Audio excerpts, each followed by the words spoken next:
Assalamualaikum warahmatullahi wabarakatuh. Halo teman-teman, perkenalkan saya Nur Ilma Mufidatul Amni, absen 12 dari Tadris Bahasa Indonesia 2B, akan menceritakan dongeng yang berjudul Kura-kura yang ingin terbang. Di sebuah danau, hiduplah seekor kura-kura. Ia selalu berada di sana dan tak pernah pergi kemanapun. Kura-kura tersebut senang sekali memandangi langit luas dan membayangkan dirinya dapat berada dan bermain di atas sana. Suatu sore yang cerah, kura-kura sedang menikmati udara sore. Tiba-tiba, ia melihat seekor kupu-kupu yang cantik terbang melintas. Kupu-kupu itu terbang dari satu bunga ke bunga yang lain dengan sangat anggun. Alangkah indahnya kupu-kupu itu. Andai aku bisa terbang seperti kupu-kupu itu, gumam kura-kura dalam hatinya. Tak lama kemudian, ia mendengar kepakan sayap rombongan burung yang terbang di atas danau. Kura-kura lantas melihat ke langit.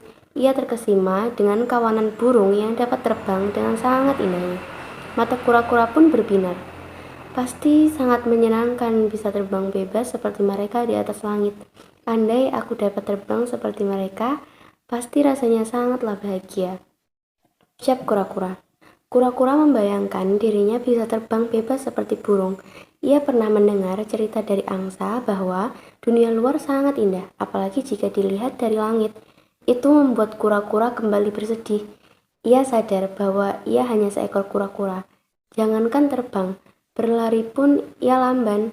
Ia ingin sekali dapat terbang seperti burung dan melihat dunia luas yang indah dari angkasa. Ia bermimpi dirinya memiliki sayap dan dapat terbang dengan bebasnya. Kura-kura tertunduk sedih sambil melihat pantulan dirinya sendiri di air danau. Akhirnya, kura-kura pun memutuskan untuk pergi meninggalkan danau tersebut. Ia berjalan tak tentu arah, sembari menangis dan terus bersedih. Kura-kura berharap ada binatang yang dapat menghiburnya.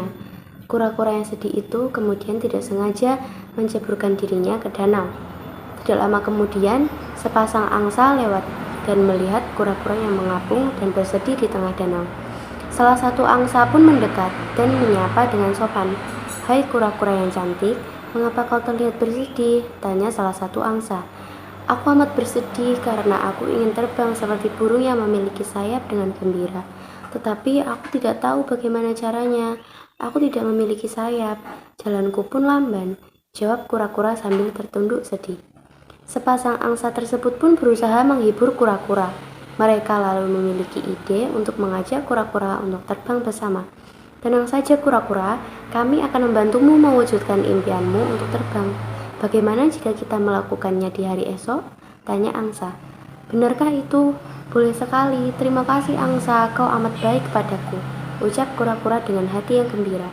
"Baiklah, kalau begitu besok pagi kita berjumpa lagi di tempat ini ya. Kami mohon ikutilah setiap aturan yang kami tetapkan selama penerbangan besok ya kura-kura," ucap angsa.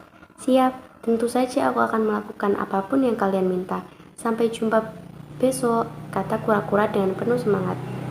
Kura-kura amatlah senang. Malam harinya, ia tidak dapat tidur karena tidak sabar menanti hari esok, di mana impiannya akan dapat terwujud. Kura-kura sangat tidak sabar untuk terbang dan melihat keindahan bumi dari atas langit.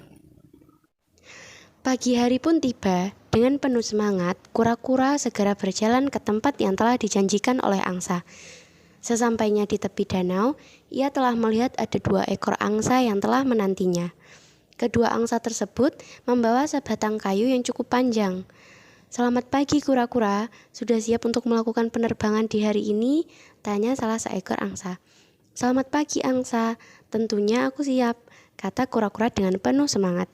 "Jadi begini, kami akan terbang sambil memegang batang kayu ini. Kamu hanya perlu menggigit batang kayu di tengah-tengah dengan sekuat tenaga. Namun perlu diingat, jangan sekalipun membuka mulutmu, karena itu akan membuatmu terjatuh. Paham?" tanya salah seekor angsa. "Tenang saja angsa, aku akan menggigitnya sekuat tenaga dan tidak akan melepaskan mulutku," kata kura-kura berjanji. "Baiklah kalau begitu, kita mulai sekarang ya. Gigit batang kayu ini dengan kuat ya kura-kura," perintah angsa. Setelah menggigit batang kayu, kedua angsa itu pun memegang kayu di masing-masing ujung lalu mulai mengepakkan sayapnya. Perlahan-lahan mereka mulai terbang ke langit dan dunia terlihat semakin kecil. Kura-kura sangat gembira akan apa yang ia lihat. Kura-kura, ingat pesanku, kamu harus diam dan menggigit kayu ini dengan erat dengan gigimu. Kau akan melihat keindahan bumi dari langit. Jika kau tidak ingat pesanku, maka engkau akan menyesal, ucap salah satu angsa kembali mengingatkan. Kura-kura hanya mengangguk. Mereka pun terbang semakin tinggi ke langit. Dari atas sana, kura-kura dapat melihat keadaan danaunya dengan lebih jelas. Ia dapat melihat pepohonan, hewan-hewan, dan danau yang indah dari atas. Kura-kura sangatlah bahagia. Tidak lama berada di langit, tiba-tiba datanglah seekor burung gagak. Gagak tersebut lewat di depan kura-kura dan kedua angsa. Burung gagak terkejut melihat kura-kura yang terbang. Ia heran mengapa ada kura-kura yang begitu berani terbang dengan bantuan para angsa. Burung gagak pun mendekat dan mencoba menyapa kura-kura yang tengah terbang. Selamat pagi wahai kura-kura, hebat sekali kamu ini bisa terbang di angkasa yang luas ini. Jangan-jangan kamu itu seorang raja kura-kura yang hebat ya? Tanya burung gagak kepada si kura-kura.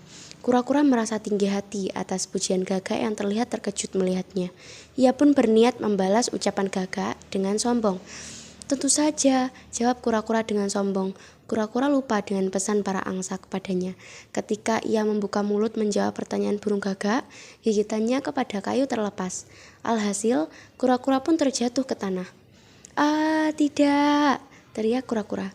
Kura-kura pun terjatuh ke atas tanah. Untung saja ia memiliki tempurung keras yang melindunginya agar tidak terluka.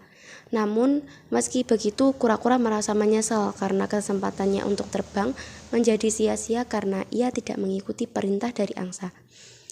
Ah, sungguh malang nasibku ini. Seharusnya aku mengikuti perkataan dengan baik, ucap kura-kura dengan penuh rasa menyesal. Nah, dari cerita dongeng fabel ini, anak-anak diajarkan untuk tidak bersikap sombong, apalagi ketika mereka berada di posisi yang tinggi. Seperti halnya kura-kura yang merasa hebat hanya karena dapat terbang. Padahal itu pun terjadi berkat bantuan kedua ekor angsa. Perlu diingat, akan selalu ada orang yang lebih mahir dan lebih hebat dari kita. Maka, tidak perlu kita merasa sombong dan tinggi hati, melainkan bersyukurlah selalu atas setiap kelebihan yang kita miliki. Setiap orang memiliki kelebihan dan kekurangannya masing-masing. Jadi fokuslah pada apa yang menjadi kelebihanmu dan berusahalah memperbaiki kekuranganmu. Seperti seekor kura-kura, meski ia tidak dapat terbang, sebenarnya ia memiliki kelebihan lain melalui tempurungnya yang keras yang menjadi tempatnya berlindung. Jika tidak memiliki tempurungnya, kura-kura pastilah terluka ketika jatuh dari ketinggian. Sekian dari dongeng yang berjudul Kura-kura yang ingin terbang. Dari saya, terima kasih atas perhatiannya. Sampai jumpa.